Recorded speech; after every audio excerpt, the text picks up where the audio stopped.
Assalamualaikum warahmatullahi wabarakatuh. Perkenalkan, nama saya Nurul Huda Azizah dengan NIM 180101010972. Saya adalah mahasiswi aktif UIN Antasari Banjarmasin, Fakultas Tarbiyah dan Keguruan, Program Studi Pendidikan Agama Islam, konsentrasi fikih. Nah, jadi di sini saya akan sedikit menjelaskan tentang zakat mal, yang mana di dalam pembahasan itu mencakup tentang pengertiannya, dasar hukum, syarat harta yang wajib dizakati, pembagian zakat mal, tujuan zakat mal, dan hikmah zakat mal. Baiklah, langsung saja. Untuk yang pertama itu ada pengertian zakat mal.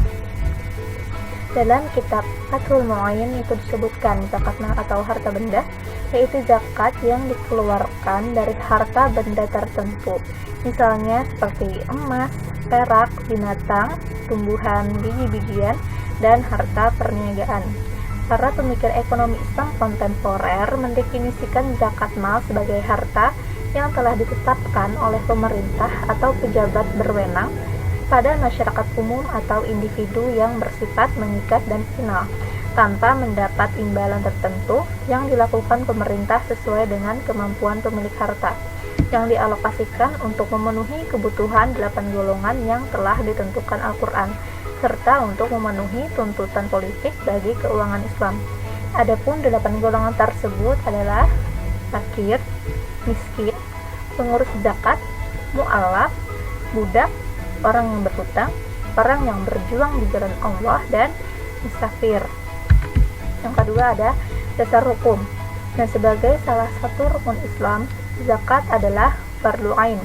Dalam Al-Quran, perintah zakat sama pentingnya dengan perintah salat. Zakat merupakan rukun agama Islam yang sama dengan rukun-rukun agama Islam yang lain. Merupakan fardu dari fardu-fardu agama yang wajib diselenggarakan atau dilaksanakan. Di dalam Al-Quran banyak ayat yang menyuruh kita untuk melaksanakan dan menunaikan zakat.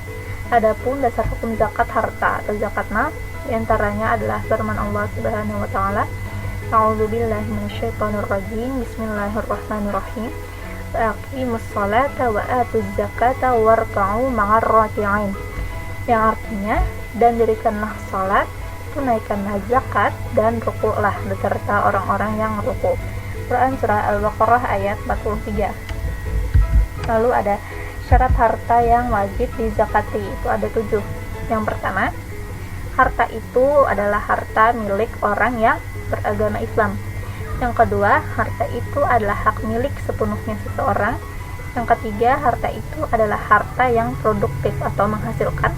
Yang keempat, harta itu telah mencapai satu nisab atau syarat perhitungan minimal suatu harta telah wajib untuk dizakati. Yang kelima, harta itu merupakan surplus atau kelebihan dari kebutuhan primer. Yang keenam, pada harta tersebut tidak ada tanggungan utang atau tidak sedang menanggung utang jatuh tempo yang dapat mengurangi nisbah minimal. Yang ketujuh, khusus harta yang berupa emas, perak, peternakan, pertambangan, dan perdagangan, maka haruslah telah berusia lebih dari 1 tahun. Ada lagi pembagian zakat mal. Zakat diwajibkan atas setiap muslim yang sedang memiliki satu nasab atau jenis-jenis harta berikut. Yang pertama, emas dan perak. Nisab emas seberat 20 dinar atau dalam ukuran yang kita kenal sekarang nilainya seberat 85 gram emas. Adapun nisab perak adalah 200 dirham atau setara dengan 624 gram. Dengan demikian, barang siapa yang memiliki harta yang nilai harganya mencapai 624 gram perak dan telah melewati haul atau 1 tahun, maka wajib baginya mengeluarkan 2,5% dari harta tersebut. Yang kedua, barang-barang perniagaan. Maksud dari barang perniagaan adalah setiap harta yang diperniagakan untuk digunakan berniaga, berdagang, dan untuk dikembalikan.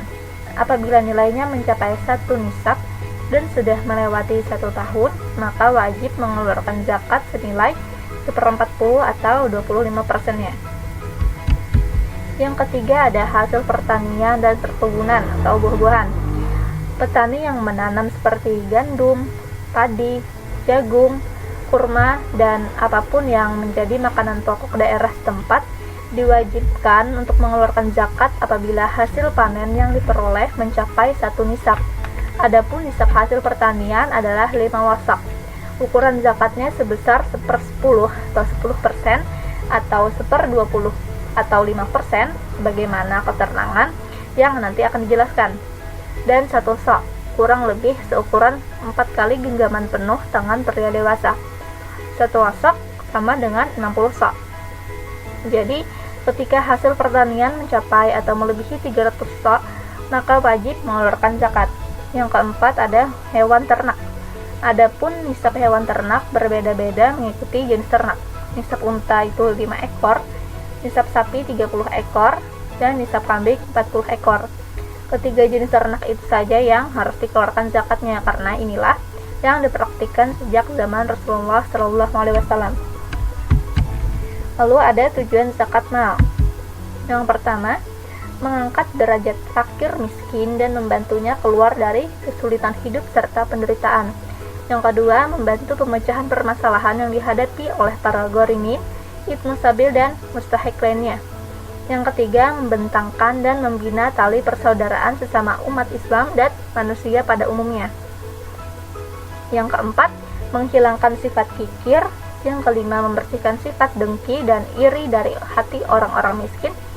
Yang keenam, menjembatani jurang pemisah antara yang kaya dengan yang miskin dalam suatu masyarakat. Yang ketujuh, mengembangkan rasa tanggung jawab sosial pada diri seseorang, terutama pada mereka yang mempunyai harta. Dan yang terakhir, mendidik manusia untuk berdisiplin menunaikan kewajiban dan menyerahkan hak orang lain yang ada padanya.